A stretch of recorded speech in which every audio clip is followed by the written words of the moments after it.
so many heroes throughout the years, some unsung, some that have been at it. You know, you look at Dr. Russell Blaylock, never gave it up. I would say now, COVID took everything to another level. It's really brought a lot more scientists and doctors to start questioning the narrative, which is what this is all about. But I think about those doctors that before you had this cacophony, you know, you've got Pierre Corey gets to stand with Merrick and Malone and McCullough, but many times there were scientists and doctors standing all alone.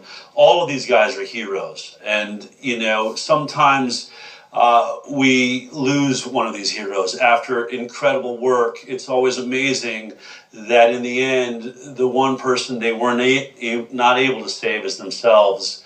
This week we lost really a true pioneer, one of the most outspoken and brave doctors, scientists. He went toe-to-toe with the FDA. They tried to take his license. He stood his ground, spent millions fighting for it, recognizing if he goes down, it will only lay the groundwork for so many others. I'm talking, of course, about Dr. Rashid Buttar.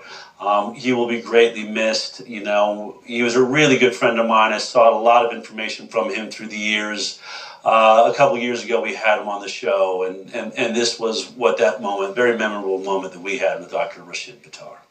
It doesn't matter whether it's your race, your ethnicity, your religion, your creed, your nationality, whether it's your beliefs, whatever it is, it's the same thing. Whether you've been segregated out because you're a female, or whether you're African American or you're Latino, or because you believe that there's a better way of a person to make a choice for their own health or their child's health, it's the same aspect. Our forefathers understood this. In fact, Dr. Benjamin Rush, he was the only physician who signed the Declaration of Independence. And in that declaration, he is quoted to him, and he said that medical freedom should enjoy the same privilege as religious freedom in our Constitution, because if it is not, one day medical decisions will become a dictatorship, which is exactly what's happened. Right. And it's amazing to me how our forefathers could see the future. It is really, you know, I think there's something divine that happened. Absolutely. I have to believe that. Absolutely. So one day medical decisions will become a dictatorship, which will be dependent upon one man's belief system. And in order to prevent that, medical freedom should be put on the same level as religious freedom. That's what it didn't happen, did it? We don't see it written there. It wasn't written, but I think that's one of the things that we're now pushing for. That my goal is to bring the religious leaders together, because what happens to your body, it's the sovereignty of your own body, which is in all the monotheistic religions, in the Quran, in the Torah, in the Bible, it says the same thing. God gave you a body, treat it as a temple.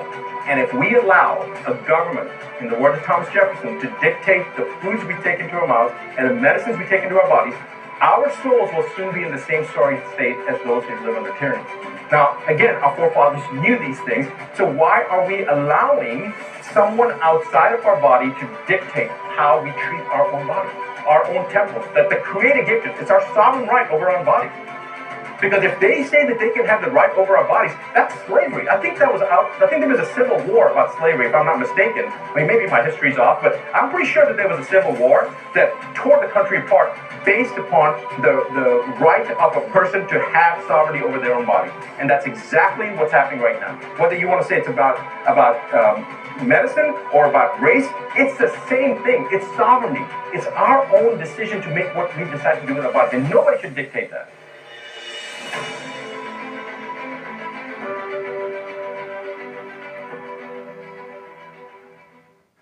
You know, as we think how we move forward in the work that we do here at the High Wire, you know, there are some very strange issues around Rashid's health. I do not know, you know, why he passed just this last week.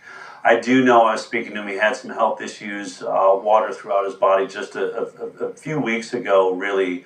That is questionable. Was it spike protein? Was it just contact? All these things I think we need to investigate, as all of our health issues. You know, we've got to watch what we're doing, stay as healthy as we can. But I do want to say this. no matter what, Dr. Rashid Buttar was truly a warrior. And what he's talking about there is so important. The power of our Constitution, the fact that our Constitution is under attack, the idea that, we had founding fathers that thought that maybe right next to freedom of religion, we should write in freedom of medical choice. And the decision was made that is included in that. Freedom of personal belief. Your personal belief affects your medical decisions. We should never have to isolate that. Well, maybe we should have, because that is the attack that we've seen. Now, the attack that COVID brought is losing in courtrooms around this country and around the world, a lot because of the work that ICANN is doing. But I want to say this, as you watch these great heroes that sit with me on this stage, whether it's Dr. Rashid Buttar or Dr. Blaylock or Pierre Corey, I think sometimes, as an audience, we sit back, and I used to be the one watching the television going, wow, those people are just so amazing, their courage. And I just want to say that they're just human beings. We're all just human beings. And it was only human beings that founded this nation. Our founding fathers were quite young, many of them in their 20s and 30s, that wrote a document that still stands the test of time. But they stood up against the greatest tyranny the world had ever seen. This is one of those moments, and we need to reflect on what drives those people that make change. And it's what Rashid Buttar stood for, which is the same statements our founding fathers would make today is what he would say to me when we would be talking. I would rather die standing than, live enslaved on my knees. That is what he stood for, and that means his life will matter. He stood for us. He stood for humanity, as so many of the great individuals that grace the high wire do. We don't care what our Wikipedia says. We don't care how many New York Times headlines and CNN headlines try to, call us, misinformation purveyors. We know that our science stands up, our peer review stands up. We are transparent and we are working, we're out in the public. But what we know is we have a fight on our hands. We are up against dark forces that are trying to destroy the greatest country and the greatest document, the Constitution, that has ever existed to help people find their way, to protect our God-given rights. So this week, in honor of Rashid Buttar, reach down inside yourself. Find that hero inside of you. Find that warrior that recognizes that your children are watching you right now. They want to see if their mother or their father is going to live on their knees. Is that how I'm supposed to live? Because I'm watching you.